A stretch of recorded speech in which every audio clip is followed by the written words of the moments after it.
Bueno, empezamos con la doctora Jennifer Torres. ¿Cuándo pensar en Hola a indicar todos. un cardiodefibrilador implantable? Todo tuyo. Bueno, todos me escuchan, ¿no? ¿Todos ven? Sí, sí, se ve perfecto. Perfecto. Bueno, buenísimo, perdón por los inconvenientes. Bueno, una charla desafiante. Eh, Solo como para empezar, le hice una pregunta a la inteligencia artificial sobre qué pensaba en la indicación de un cardiodefibrilador implantable. Y una de las cosas que me contesta es que hay guías para la indicación de cardiodefibrilador implantables que se basan en la evaluación de riesgo de muerte súbita, cardíaca y de arritmias ventriculares graves. Y esto lo encontramos en guías recientes como las guías europeas o la Sociedad Argentina de Cardiología. Y establecen dos criterios que son para prevención primaria de un evento arrítmico y secundaria cuando es un paciente que ya ha tenido un paro, o una reanimación o un síncope. Si pensamos a nivel mundial, la enfermedad cardiovascular produce aproximadamente un 18 millones de muertes al año, de los cuales el 50% son ocasionados por muerte súbita, y de esas muertes súbitas, el 80% son las taquiarritmias ventriculares. Entonces, la enfermedad cardiovascular sigue siendo la causa principal de muerte a nivel mundial. Se piensa que en Estados Unidos ocasiona entre 300.000 y 400.000 muertes al año. En Argentina el cálculo es menor, son 40.000 muertes al año, lo cual equivale a 4 personas que mueren por hora, ¿sí? Hay varios estudios en cardiopatía isquémica para prevención primaria. Estos son los estudios más importantes que todos ustedes conocen. Todos fueron significativos. Vale la pena recalcar que el CAP-PATCH, que eran pacientes que estaban siendo candidatos para revascularización miocárdica, no dio a favor del implante de un cardiodefibrilador, pero si lo pensamos, eran pacientes que no habían sido revascularizados, por lo tanto no estaban optimizados en una causa reversible como era la isquemia. Todo el resto de los estudios enrolaron pacientes que habían tenido infartos no recientes, o sea, no dentro del primer mes del infarto, tenían mala fracción de eyección, algunos habían documentado arritmia ventricular y otros insuficiencia cardíaca. Todos estos estudios dieron significativos para prevención y disminución de muerte en cardiodefibrilador en prevención primaria. Entonces, las recomendaciones en prevención primaria para cardiopatía isquémica son pacientes posinfarto, se toma como valor de corte 40 días, con mala fracción de eyección. Los pacientes pueden tener o no insuficiencia cardíaca, deben tener un tratamiento optimizado, después vamos a hablar unas palabras de esto, con una expectativa de más de un año de vida, y lo mismo para pacientes que tengan ya insuficiencia cardíaca en clase funcional 2-3, también con un buen tratamiento y más de un año de expectativa de vida. El MAVIT-2 sacó algunos marcadores de riesgo de estos pacientes que eran coronarios y, lógicamente, estableció como pacientes de más de 70 años con un QRS más ancho, con presencia de fibrilación auricular y signos de insuficiencia cardíaca, o sea, pacientes más graves se benefician más con el implante de un cardiodefibrilador.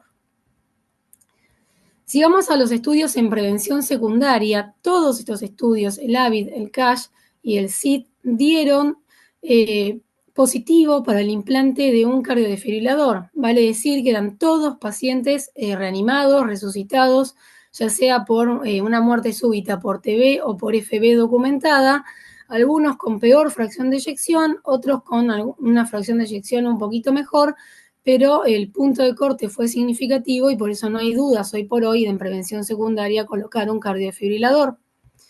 Pero las recomendaciones nos dicen entonces que todo paciente que haya sobrevivido a un paro cardíaco por taquicardia ventricular o fibrilación ventricular con compromiso hemodinámico, que no sea reversible, o sea, que no sea algo transitorio que podamos atribuir a otras causas, tiene indicado un cardiodefibrilador. También así pacientes con una fracción de eyección que no sea tan mala, pero que hayan tenido taquicardia ventricular sostenida con compromiso hemodinámico, y pacientes que tengan una fracción de eyección comprometida, que tengan un síncope que no hayamos podido constatar la causa y que mediante un estudio electrofisiológico podamos inducir una taquicardia ventricular sostenida o una fibrilación ventricular con compromiso hemodinámico. Ahora hay otras causas de miocardiopatía que también ponen en juego el uso de la indicación de un cardiofibrilador, como las miocardiopatías dilatadas no isquémicas. Cuando vamos a las recomendaciones de estas miocardiopatías a nivel de prevención secundaria, vamos a ver que se repite todo lo que tiene que ver con muerte y reanimación por taquicardias ventriculares o fibrilación ventriculares, siempre que no haya una causa reversible. Hace hincapié en que en pacientes que tengan TB rama-rama o pacientes que se piense que tienen una taquicardia ventricular idiopática, debería considerarse, previo a la indicación de un cardiodesfibrilador, la realización de un estudio electrofisiológico con la posibilidad de ablación por radiofrecuencia de esta. En miocardiopatía dilatada no isquémica, las recomendaciones en prevención primaria son mala fracción de eyección, signos de insuficiencia cardíaca, tratamiento óptimo y que el paciente tenga más de un año de expectativa de vida. Si a estos pacientes con función ventricular por encima del 35% se le documenta una arritmia ventricular no sostenida sintomática, también se piensa que previo a la indicación del cardiofibrilador podrían ser pausible el tratamiento con antiarrítmicos. En general se usa miodarona. Como clase 2B, pacientes con miocardiopatía dilatada no isquémica, mala fracción de eyección, con una clase funcional no tan mala, tratamiento óptimo y un estándar de vida pronóstico a más de un año. Dentro de la enfermedad de Chagas, que es una deuda que tenemos no solo en la Argentina, sino a nivel mundial, no vende mucho el Chagas, pero claramente somos un país endémico, al igual que toda América Latina. Es una manifestación grave la miocardiopatía por Chagas. Lamentablemente se caracteriza por diferentes presentaciones: insuficiencia cardíaca, arritmias ventriculares, bloqueos de alto grado, fenómenos tromboembólicos y muerte súbita. La Organización Mundial de la Salud estima que entre 8 y 10 millones de personas están infectadas por Chagas en todo el mundo, que ya el movimiento poblacional y los cambios migratorios afectan a todos lados, ya no es solo nuestro el Chagas, y la muerte súbita es responsable entre el 55 al 65% de las muertes de esta patología. Con Chagas tenemos un gran inconveniente, como siempre, es que no hay estudios. Ahora hay un estudio que se está haciendo en Chagas en prevención primaria, pero todavía no lo tenemos al alcance, por lo tanto seguimos haciendo más o menos lo que nos parece. Las recomendaciones en prevención primaria en pacientes con cardiopatía chagásica siempre nos hablan de síncope y disfunción ventricular severa, independientemente de la clase funcional, tenga o no insuficiencia cardíaca. Razonable en pacientes que tengan mala función y taquicardia ventricular no sostenida o inducciones en un estudio electrofisiológico, y también en pacientes que tengan muy mala clase funcional. Como 2B se podría recomendar en pacientes con disfunción ventricular, disquinesias asociadas a síncope o taquicardia o fibrilación ventricular documentada en un estudio electrofisiológico, y se podría llegar a recomendar en pacientes de causa de síncope no explicada, pero fíjense en que vuelven a hablar del estudio electrofisiológico como un inductor de las taquicardias ventriculares. Entonces, el problema que tenemos acá es que estamos hablando de pacientes que se tiene que documentar la arritmia, ya sea que se vea en un Holter o en un estudio electrofisiológico, que el paciente esté grave, pero siempre tenemos el problema del paciente que está en el medio, que no está tan grave, que no tiene tan mala fracción de eyección, y esos pacientes se mueren igual por muerte súbita. El síndrome de Brugada es una enfermedad genética. Hay recomendaciones clase 1 para las indicaciones de cardiodesfibrilador, que es que tenga el patrón, ¿no?, de síndrome de Brugada, antecedentes de muerte súbita reanimada, sin otra causa reversible, y pacientes que tengan también el diagnóstico de síndrome de Brugada y que se pueda documentar una taquicardia ventricular. Se debe desalentar a los pacientes con síndrome de Brugada al ingesto de alcohol y a las comidas copiosas, ya sea que tengan el síndrome de Brugada o que tenga una patente que se esté estudiando si se desencadena mediante estudio electrofisiológico el cambio de patente. Hay que evitar los fármacos que incrementen la patente en síndrome de Brugada, especialmente los que bloquean el canales de sodio, como la flecainida o la propafenona, a excepción de la quinidina. Y obviamente en los pacientes de Brugada que tengan síndromes febriles, recurrir rápidamente a los antipiréticos. Una de las causas que nos llama mucho más la atención y que es más frecuente, yo no lo puse, pero lo voy a nombrar, dentro de las causas genéticas tenemos QT largo y QT corto, que realmente es un caso cada 2.500 habitantes, por eso no me extendí en eso. Sí saber que todo lo que es prevención secundaria siempre está muy claro y lo que es prevención primaria, siempre lo que se repite y lo que se habla es de tratar de documentar una taquicardia ventricular o una FB, los antecedentes familiares, el diagnóstico genético es muy importante en estas patologías y que no esté asociada a causas que sean reversibles como anestésicos, drogas o alteraciones del medio interno.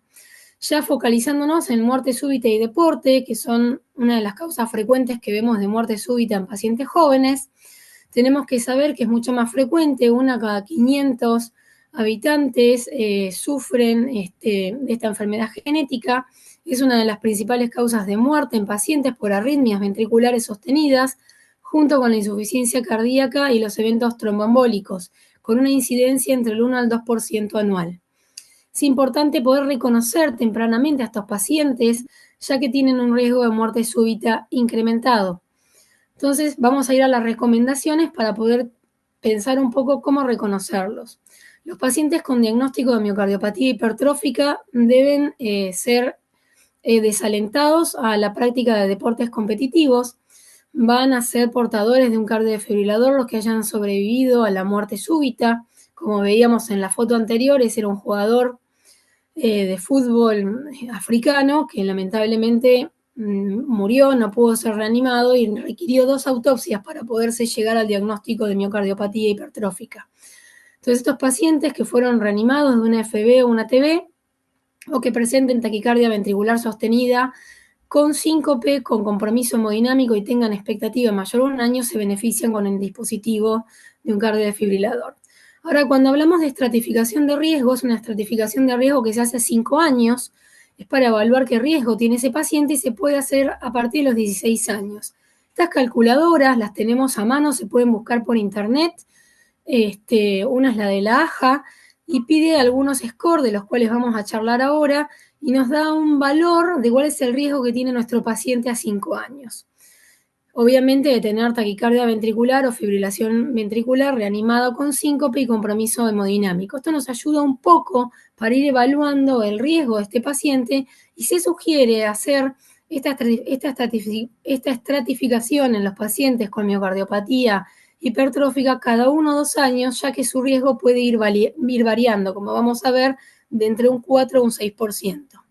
Se recomienda el implante de un cardiodefibrilador en pacientes que tengan un riesgo a 5 años que sea igual o mayor al 6% y que su expectativa de vida sea mayor al año, y en pacientes que tengan un riesgo entre un 4 y un 6%. Y ahora vamos a ver un poco qué es eso. Entonces, en prevención secundaria no queda duda, paciente reanimado con expectativa de vida mayor a 1 año debe ser indicado un desfibrilador.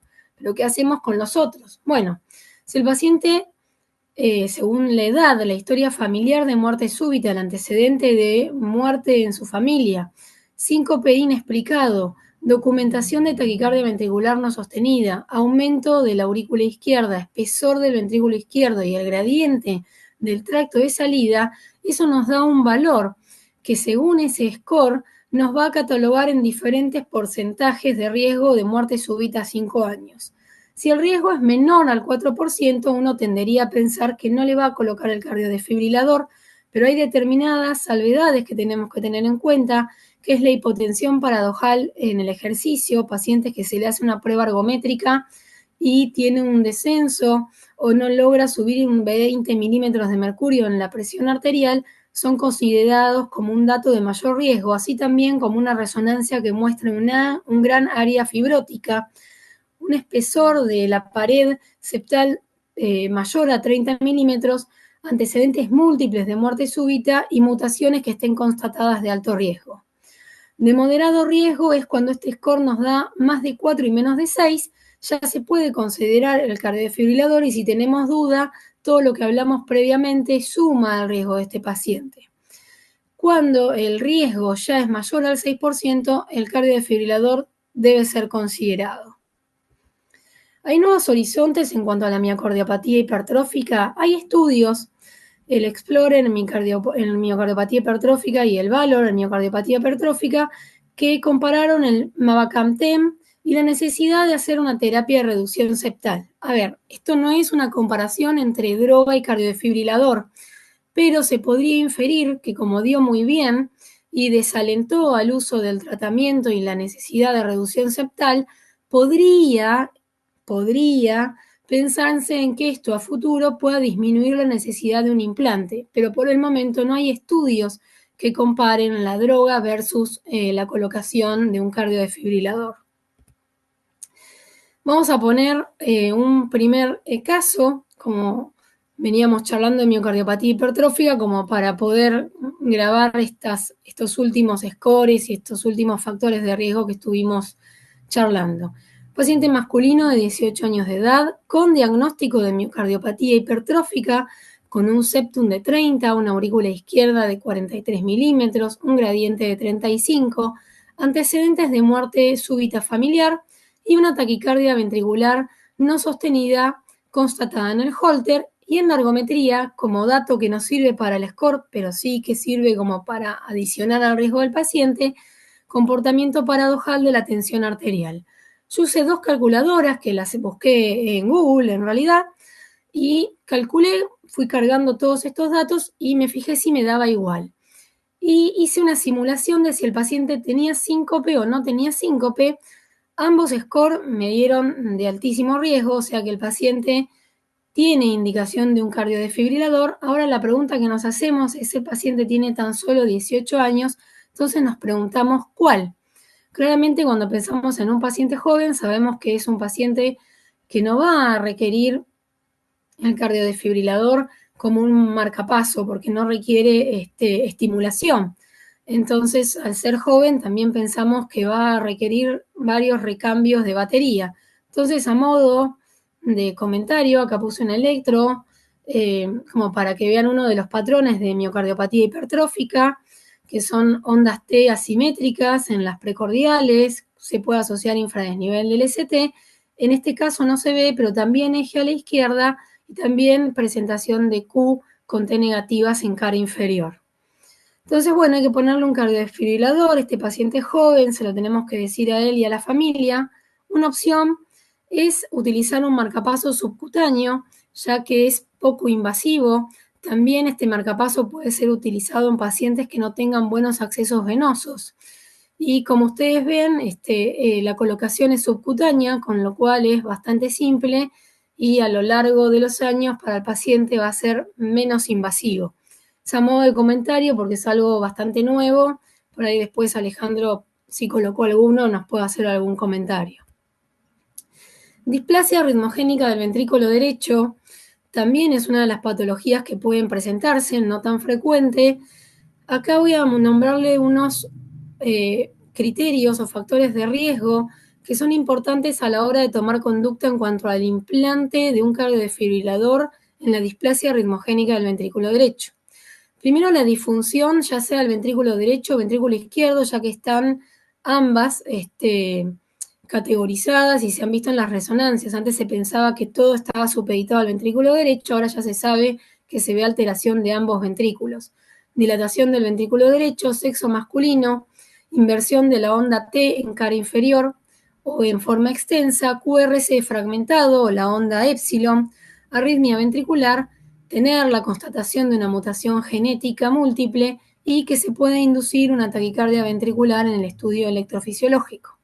Solo como para recordar, en la displasia ritmogénica del ventrículo derecho se pueden ver ondas T negativas en las precordiales derechas principalmente y un QRS fragmentado, que es la onda épsilon, y como un dato de color se puede hacer una medición desde el comienzo del QRS hasta el nadir DS y cuando este valor nos da por 55 milisegundos podemos pensar que estamos ante un paciente con displasia ritmogénica del ventrículo derecho, más allá de todos los otros métodos diagnósticos que ya conocemos. La displasia ritmogénica del ventrículo derecho se categoriza por presentar taquicardias ventriculares sostenidas con imagen de bloqueo de rama izquierda. Entonces, cuando vamos a pensar en la indicación de un cardiodefibrilador, vamos a recordar esos riesgos menores y vamos a pensar que un paciente de riesgo alto es aquel que fue resucitado, que tenga documentado una taquicardia ventricular, deterioro de los ventrículos izquierdo, derecho o ambos, y ese tiene indicación clase 1. Siempre que el paciente es resucitado hasta ahora, no tenemos nunca dudas. Pero cuando tenemos alguno de los criterios menores con displasia ritmogénica del ventrículo derecho, ya con un solo criterio menor y algún detalle como si fuera un síncope, taquicardia ventricular monomorfa o deterioro, también se considera el cardiodefibrilador. Con un solo criterio menor ya podemos pensar en cardiodefibrilador y consideramos de riesgo bajo a los pacientes que pueden presentar signos electrocardiográficos de displasia ritmogénica del ventrículo derecho, pero que no tienen ninguno de los factores de riesgo menores antes nombrados, que son portadores del gen pero están sanos, y en ese caso el cardiodefibrilador no está indicado. Este es un caso clínico que es lo que generalmente más llega a la consulta y es lo que nosotros más vemos. Este es un paciente de 68 años que tiene el diagnóstico de una miocardiopatía dilatada isquémico-necrótica con una fracción de eyección que no llega a estar como las que veníamos hablando por debajo del 35%.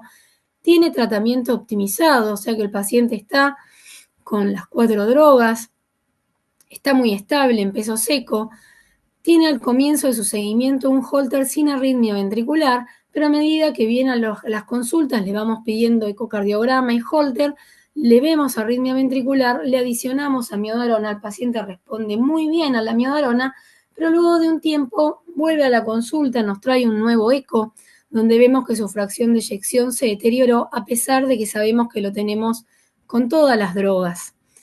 El paciente refiere a modo de comentario que tuvo un síncope manejando, razón por la cual en ese momento, tratando de descartar cualquier causa reversible, porque es un paciente que tuvo múltiples manifestaciones de isquemia y múltiples infartos, lamentablemente, lo enviamos a la guardia para descartar cualquier marcador enzimático agudo, ¿sí?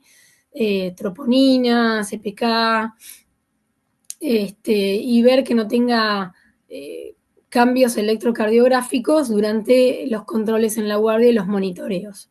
Le solicitamos el cardiodefibrilador, todos los marcadores que le pedimos de injuria miocárdica dieron negativos, el paciente tampoco estaba cursando ningún cuadro infeccioso, ni tampoco estaba con insuficiencia cardíaca, pero el paciente se niega a quedar internado porque lo que nos dice es que el síncope en realidad fue hace 3 meses y que él se siente bien. Entonces, bueno, ahí mi pregunta fue, ¿qué hago? Este es un paciente del hospital, un paciente de PAMI. Llorar era una opción. Tratar de convencer al paciente de internarse era otra, pero el paciente no se quería quedar internado. Entonces decidimos solicitarle el cardiodefibrilador en forma urgente, un desfibrilador unicameral, ya que el paciente no tenía indicaciones de terapia de resincronización, no tenía bloqueo de rama izquierda y no estaba con insuficiencia cardíaca refractaria, todo lo contrario. Damos pautas de alarma al paciente y decidimos llamar a la institución que le va a colocar el cardiodefibrilador para decir que realmente estamos ante un paciente grave y decidimos llamarlo periódicamente hasta el implante del cardiodefibrilador. Fue muy rápido esto, el paciente vino a la consulta un miércoles, lo fuimos llamando todos los días y en menos de 7 días, al martes, el paciente ya tenía el turno para colocarse el cardiodefibrilador, pero nos llaman de la clínica diciendo que el paciente no se había presentado. Una de las primeras cosas que pensé es que se había muerto. Lo llamamos y el paciente lo que refiere es que él decidió no colocarse el cardiodefibrilador.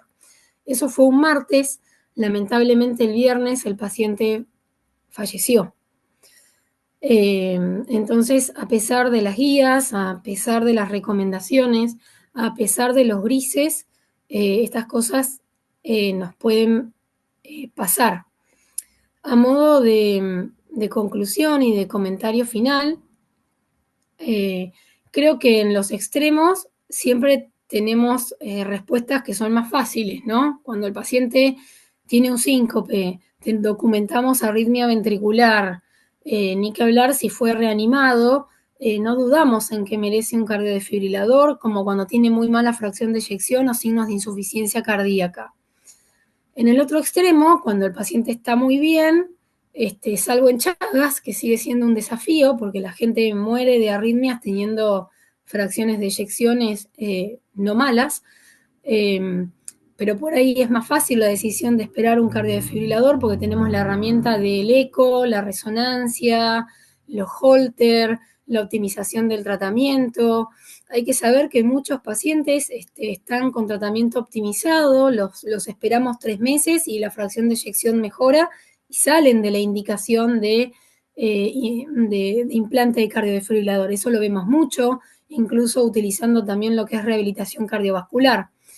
Pero en los grises, que son los pacientes del medio, donde tenemos que apelar un poco al seguimiento, a lo que el paciente nos dice, a los antecedentes familiares, yo lo que creo es que siempre hay que recurrir desde lo más básico, que es la anamnesis, el interrogatorio, el antecedente familiar, los scores de riesgo para cada patología. Cada patología tiene scores de riesgo diferentes.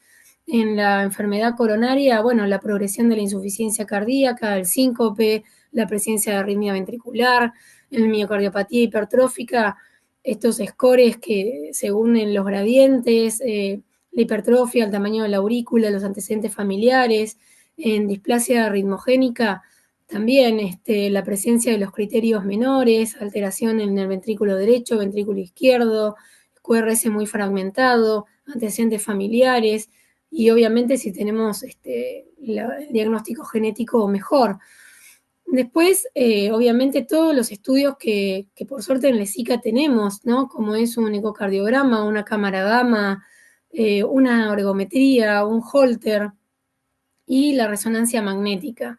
Creo que en Argentina, a pesar de las dificultades, hacemos buena medicina. Creo que en la SICA se trabaja muy bien y lo más importante es que trabajamos en equipo.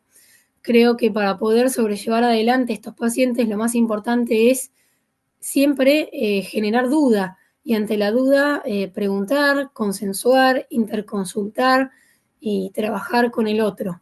Entonces, siempre que tenemos la mirada puesta en el paciente y en lo que el paciente nos cuenta, creo que vamos a encontrar más rápido soluciones. Muchas gracias.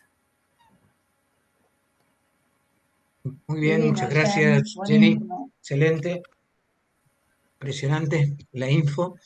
Bueno, Muy si querés bueno. dejar de Sí. compartir, así tenemos la pantalla completa. ¿Algún comentario, Alejandro? ¿Algún comentario, Meli? Ale, sí. Sí. No, estaba escuchándola atentamente, como no puede ser de otra manera, ¿no? Claro, Y no, a mí me divierte pensar que hay drogas que están cambiando las indicaciones. Esto fue un tema en el último Congreso de Arritmias. Estaba en una mesa y estaban hablando de todo lo nuevo que hay de indicaciones de cardiofibrilación. Y yo digo, bueno, ¿y qué va a pasar cuando el Mevacalán reduzca la hipertrofia ventricular del septum de 3 a 2? Y esos pacientes van a salir de los scores. claro. Y entonces lo vamos a tomar en cuenta. Hay trabajos, algunas cosas que dicen que esos pacientes realmente andan mucho mejor. Sí, sí, eso Lo está mismo. descrito. El problema es que todavía no hay trabajos que comparen Mavacantem con cardiodefibrilador, por ejemplo. Bueno, pero es razonable pensar, como dijiste vos, que esos pacientes van a dejar de tener una indicación si uno va a medir el score a los pocos meses después de tomar la medicación y redujo el tamaño. Lo mismo pasa con las glifosilinas, Sí, DAPA, porque van EMPA. a mejorar las... De hecho, pasa que uno les da el tratamiento. Antes podíamos estar toda la vida dándoles medicamentos que no iban a mejorar mucho la función. Pero con las nuevas drogas, la verdad es que mejoran y un grupo importante de pacientes sale de la indicación de cardiodefibrilador. Entonces ya tenemos como una obligación de manejarnos con nuevos horizontes en eso, ¿no? Y quién sabe, las drogas nuevas, que vayan también mejorando la función y sacando a los pacientes de prevención primaria de la indicación. El otro tema es el cardiodefibrilador subcutáneo que comentabas, que es muy interesante, sobre todo para gente joven que no quiere tener catéteres endovasculares, disminuye las infecciones, Y que van a pero que tener además todavía, múltiples recambios, ¿no? A lo largo de su vida. exactamente. Eh, el tema es que todavía es un poco grande de tamaño y uno lo ve en la colocación y sirve para gente con cierto grado de tamaño corporal. Se ha utilizado en chicos, pero verdaderamente queda un aparato ahí en medio de la piel, a veces medio grosero, ¿no? Claro. Así que tendría, eso lo que está pasando es que están tratando de reducir los tamaños de los equipos para que sean más llevaderos. Pero es una solución para quien no necesite estimulación, ¿verdad? Y hay una cosa interesante más, es que cuando se necesita estimulación, esos equipos ahora se están adaptando a los nanoestimuladores, son marcapasos pequeños que se colocan adentro del corazón, atornillados en el ventrículo izquierdo, en el ventrículo derecho, digo, y que por Bluetooth, por un intercambio de información con el equipo externo, pueden servir de backup de estimulación a los cardiodesfibriladores que se ponen subcutáneos. De tal manera que hay dos tecnologías nuevas que pueden funcionar juntas. Eso es todo un espectro de trabajo que ya está. No hay acá, pero sin duda que ya se está empezando a utilizar. No, Yo nada no lo más. dije, yo no lo dije, pero también algo para tener en cuenta en pacientes que por ahí no llegan a tener todos los criterios para ser pacientes de alto riesgo, es por ahí poner un monitor de eventos. Claro. No lo nombré, pero también es algo que se puede hacer. Eh, Tiene que estar muy, muy bien pedido porque las obras sociales no se alegran mucho con estos pedidos, pero es una herramienta más a veces para no indicar un cardiodesfibrilador, porque nos pasa muchas veces que el paciente tiene determinadas condiciones y viene por síncope. Y entonces vos te preguntás, está bien, ¿le pongo un marcapaso o le pongo un cardiodesfibrilador? Entonces, a veces esos síncopes inexplicados puede ayudarnos un monitor de eventos para poder constatar la causa del síncope. Sí, sí. El síncope siempre en miocardiopatía dilatada con mala función es un signo malo, sea que nos parezca que el síncope sea benigno o no. El problema es que es muy difícil diferenciarlos. Entonces, eh, a veces pasa que un paciente que tiene miocardiopatía dilatada viene y me dice, tuve un síncope, tuve pródromos, me sentí mal, me bajó la presión. Y uno dice, bueno, lo asumo como un vasovagal en una miocardiopatía dilatada, con mala función, o le doy bola y le coloco un cardiodesfibrilador. Es algo que no tiene una exactitud en qué hacer. Yo personalmente puedo hacerle todos los estudios y si finalmente me quedo con la duda, le coloco el cardiodesfibrilador igual, ¿no? Porque el síncope siempre es muy predictivo de problemas. Bueno, un poco esa era la idea general. Aprovechando que están los dos, aprovecho. Bien. No, a mí me pasa esto que decía Ale, de las nuevas drogas que mueven al paciente del foco de la indicación, particularmente en miocardiopatías dilatadas, isquémico-necróticas o idiopáticas, así las que no son isquémico-necróticas. Cuando uno tiene 28, hoy justo nada, me tocó ver una paciente internada que tiene 22%, está internada y todo, sabemos que hay que esperar 60 días o 61 días por la evidencia, pero supongamos que contamos con esto de las drogas, entonces a veces uno empieza con los cuatro fantásticos y está en 25% y por ahí estás en 40% y lo sacaste. Eso por un lado. Por otro lado, cada vez que no lo sacaste, yo tengo muchos con 30 o menos de 30, le pongo el cardiodesfibrilador y ahí no sé si es mi mala suerte o el mecánico, el coche que no hace ruido en el mecánico, le pongo el desfibrilador y ahí estoy 18 años con el desfibrilador y no hay ni un choque. O sea que yo tengo ese tipo de pacientes donde Vos decís, yo me quedo más tranquila, tiene 30%, 28%, ya está puesto, no lo choca jamás. Así que, la variedad de pacientes nos hace pasar por todo esto? Pacientes que salen de la indicación y pacientes que permanecen en la indicación y que tienen colocado el dispositivo y nunca tienen un evento jamás, ¿no? ¿Qué les Sí, parece? No sé. muchos, Si sí, me pasa a muchos mí sola, incluso, muchos preguntan que como no tuvieron ningún evento, si cuando vos le tenés que decir que le vas a cambiar la batería del equipo, te dicen, no me lo vas a sacar porque yo nunca tuve un choque. no, Eh, yo eso no se lo saco. no, nadie le saca un cardiodesfibrilador a un paciente con indicación, pero es muy difícil realmente, porque una de las cosas que yo no nombré, pero también es cierto, es que el cardiodesfibrilador nos deja tranquilo para evitar Sí, la muerte súbita, pero muchos de sí. estos pacientes empeoran y tienen tormentas arrítmicas, con lo cual después de que uno le coloca el cardiodesfibrilador, van a ablación de taquicardia ventricular.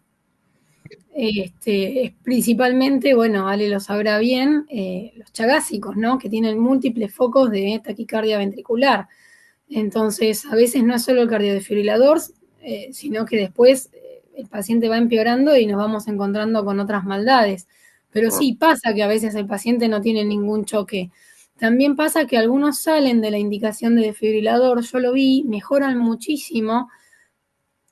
Nosotros con Ale tenemos un seguimiento grande de pacientes con optimización de drogas y todos haciendo rehabilitación cardiovascular, que es difícil mantenerlos y que los kinesiólogos también los tengan mucho tiempo, pero hay algunos pacientes que hace ya 2, 3 años que están en rehabilitación y andan muy bien, pero en algún momento, a pesar de todo, empiezan a caer de vuelta la fracción de eyección, ya Sí, sea sí, sí. por el avance de la misma miocardiopatía, y a esos pacientes con todas las drogas terminamos colocándoles el Sí, sí. cardiodesfibrilador. Sí, sí, desde ya que creo que es crucial que tengamos las cuatro líneas, todo esto a bordo, mantengamos una pesquisa, estar al tanto de la fracción de eyección que tenemos, ¿no? Eso es Claro, obvio. es No la vida perdernos misma, de ¿viste? eso. Sí, Bien. Y por otro lado, cuando uno dice, bueno, mejora al paciente con los cuatro, fantásticos, y lo sacamos de la indicación, eso por ahí nos deja tranquilos, pero también eso tiene un tiempo. El efecto beneficioso de toda esa mejoría parece tener como un tiempo de agotamiento, y no se sabe muy bien cuánto es, pero son varios años, 2, 3 años. Es aproximadamente lo que se cree. Ese beneficio de disminuir la mortalidad todavía está en estudio. Entonces no creamos que porque mejoró arriba del 35, dejó de tener indicación de cardiodesfibrilador, ese paciente eternamente va a estar en esa condición. No, porque es una película, después puede volver Sí, sí. y el beneficio que teníamos de la droga quizás decae. Es Ajá. un tema que estamos hablando entre nosotros los que indicamos esos dispositivos más. Más sofisticado. sí, sí, sí. Ok. Ah, Buenísimo. Bueno, excelente. Muchas Bueno, gracias por el Ateneo, la info. Y nos vemos el próximo jueves que va a estar Meli hablando de GLP-1, de SGLT2 y novedades del Congreso Europeo de Aterosclerosis. Buenísimo. bueno, Chao chicos. bueno, gracias por todo.